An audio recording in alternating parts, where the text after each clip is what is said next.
Hi, I'm Rob Greenwood and welcome to UKC Gear Guide.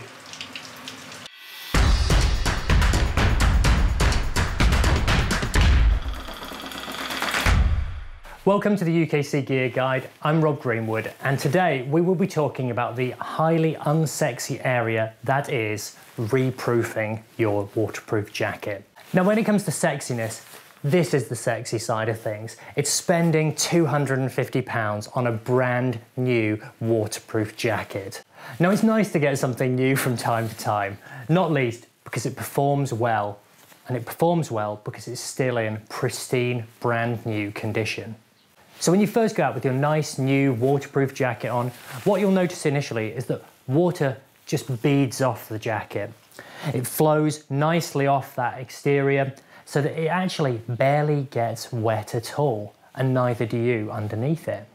And in time that stops happening. And the reason it stops happening is because you've used it. Within this jacket you'll sweat, it'll get muddy, it'll get dirty. To be honest, the thing that I find strange is that people will be so unwilling to wash their waterproofs after potentially months of use, and yet will wash their t-shirt and their fleece that they wear on a day-to-day basis almost as soon as they've worn them. This does require you to wash it because it is ultimately a performance product.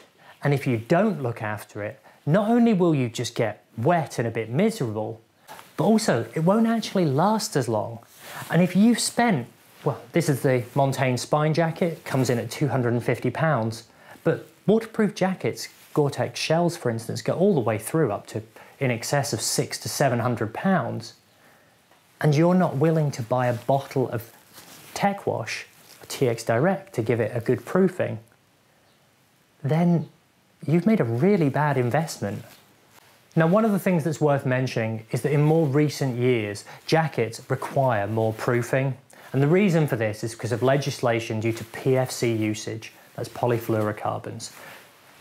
Now, these previously provided a really good, robust form of DWR, and that's that durable waterproofing that gives you the lovely beading effect.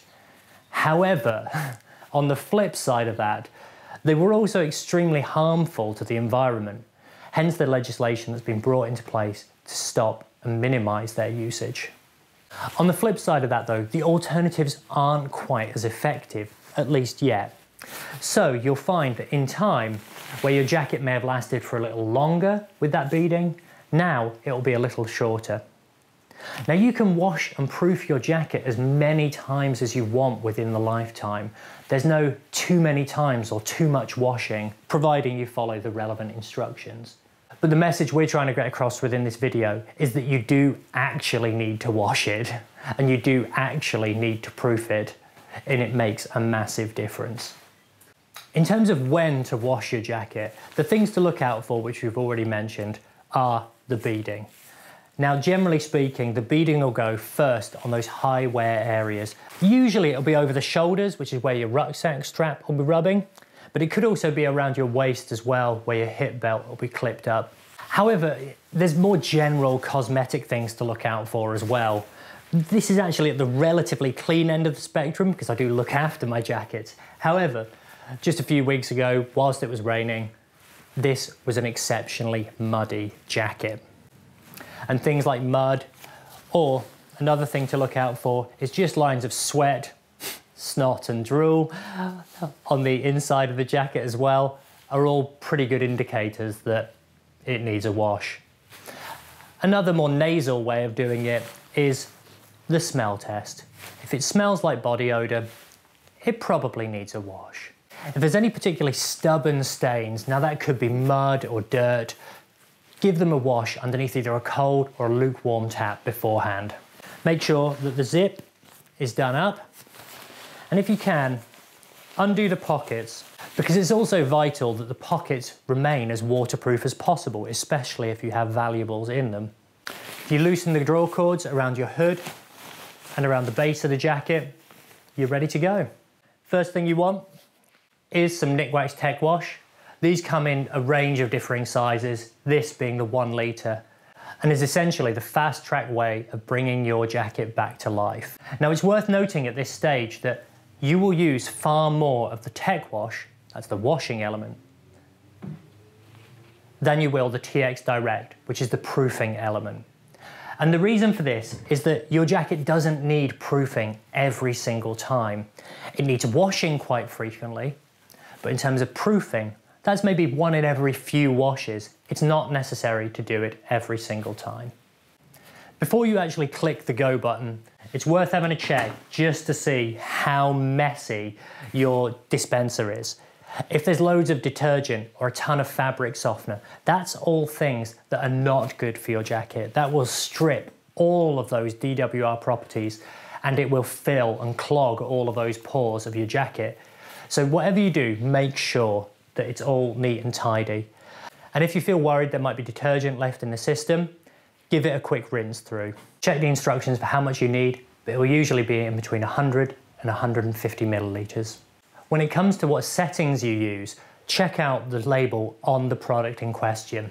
In the case of the spine jacket that we're washing here, it said it could take a 40-degree wash.